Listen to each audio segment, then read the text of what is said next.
네, 새해를 맞아 잠시 숨고르기에 들어갔던 여야가 오늘부터 또다시 충돌할 것으로 보입니다. 먼저 오늘 본회의를 통해 검경 수사권 조정과 관련된 법을 상정하고 내일부터는 정세균 국무총리 인사청문회가 열릴 예정입니다. 네, 국회에 나가 있는 취재기자 연결합니다. 이승배 기자. 네, 국회입니다. 네, 지난해 말 선거법에 이어서 공수처법이 통과가 됐고 오늘 상정될 것은 검경 수사권 조정 법안일 텐데요. 자, 본회의 몇 시로 예정돼 있습니까?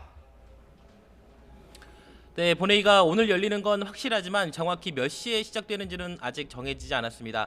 보통 2시부터 열리는데요. 이보다는 더 늦어질 것으로 예상이 되고 있습니다. 지난달 12월 30일 본회의 때 공수처법을 첫 번째로 처리한 뒤에 현재 본회의는 정회 상태입니다. 일주일가량 냉각기를 끝내고요. 오늘 검경 수사권 조정 법안 상정을 놓고 여야가 다시 격돌을 합니다. 이 검경 수사권 조정 법안은 형사소송법과 검찰청법 개정안 이렇게 두 개입니다. 어떤 법안을 먼저 올릴지는 아직 정해지진 않았지만 그나마 한국당 반발이 적은 검찰청법이 먼저 올라갈 가능성이 있습니다. 어제 민주당은 기자회견을 통해서 법안 처리를 더는 지체하지 않겠다라는 의지를 밝혔습니다. 따라서 검경 수사권 조정 관련 법안은 물론 유치원 3법도 오늘 본회의에 모두 상정할 계획입니다.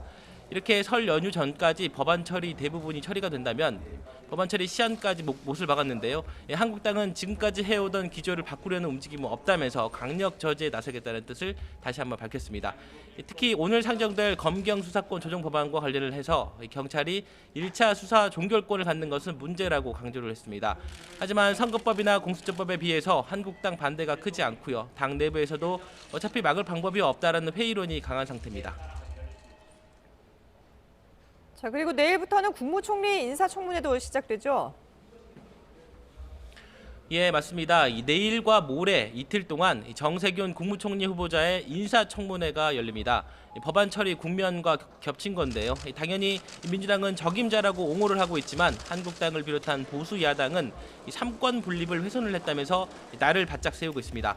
선거법과 공수처법 처리를 하는 과정에서 여전히 감정이 남아있는 것도 걸림돌입니다.